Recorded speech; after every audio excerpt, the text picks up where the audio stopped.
Og hos biludlejningsselskaberne, der mærkede man tydeligt sidste år, da askeskyen førte til massevis af flyaflysninger, hvordan der altså var kamp om bilerne. Hvordan forbereder de sig på en mulig, om ikke gentagelse, så i hvert fald også en forøget efterspørgsel? Christina Worm.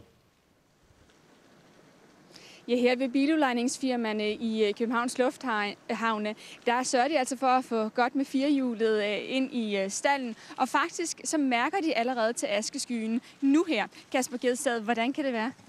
Jamen, vi har en del grønlandske kunder, som er strandet i Danmark i øjeblikket. Vi har en del islændinge, som også er strandet i øjeblikket, og det betyder, at de alle sammen forlænger deres billeje. Så allerede nu, så har I en større efterspørgsel? Ja, det kan man godt sige. Vi har også en del henvendelser fra folk, som er en lille smule nervøse for, om de kan komme hjem med flyveren, og derfor allerede nu booker en udlejningsbil for Sixt for en sikkerheds skyld. Hvordan forbereder I jer så ellers på, at der er den her efterspørgsel allerede, som eventuelt kan blive større? Ja, så belært af sidste vulkanskys erfaring, så har vi talt med bilfabrikkerne om at få en hel del flere biler ind allerede på nuværende tidspunkt. Det var ellers biler, som først skulle komme senere på sommeren. Så i øjeblikket er vi ved at skrabe en 400-500 ekstra biler sammen. Bare alene på grund af den her vulkanusikkerhed, der er.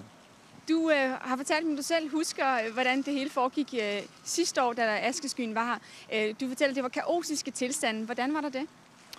Jamen, det var jo en hel masse passagerer, som var strandet, og det var udenlandske passagerer, der var strandet her i København og gerne ville hjem og lægge deres børn i seng om aftenen. Vi prøvede for så vidt muligt dengang at samle de passagerer, der skulle til Paris for eksempel, og samle dem i en bil ad gangen. Fremmede mennesker, som så tog en tur på de her 1200 kilometer sammen, eller hvor de nu skulle hen i verden.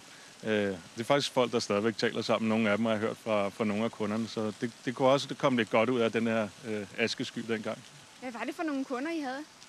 Det er primært forretningskunder, som er hos Sixt i de her situationer, som skal hjem og til andre møder, eller skal hjem til familien. Så det er den type kunder, vi primært har.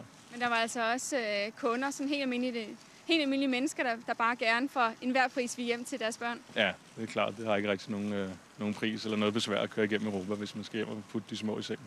Men det kan blive en dyr omgang at leje sådan en bil og komme igennem Europa. Men hvordan fik I så egentlig alle de her biler hjem, når folk var taget afsted? Jamen, der var også mange danskere, der var strandet i udlandet, så heldigvis så kan man sige, at de udlændinge, der var her i Danmark, de kørte bilerne ned, og de danskere, som var strandet i udlandet, de kørte de danske biler hjem igen for en stor dels vedkommende. Der var nogle af dem, der strandede i Tyrkiet og i Nordkap og så videre. Dem har vi så bare hentet på sædvanlig vis med transporter. Tak skal du have.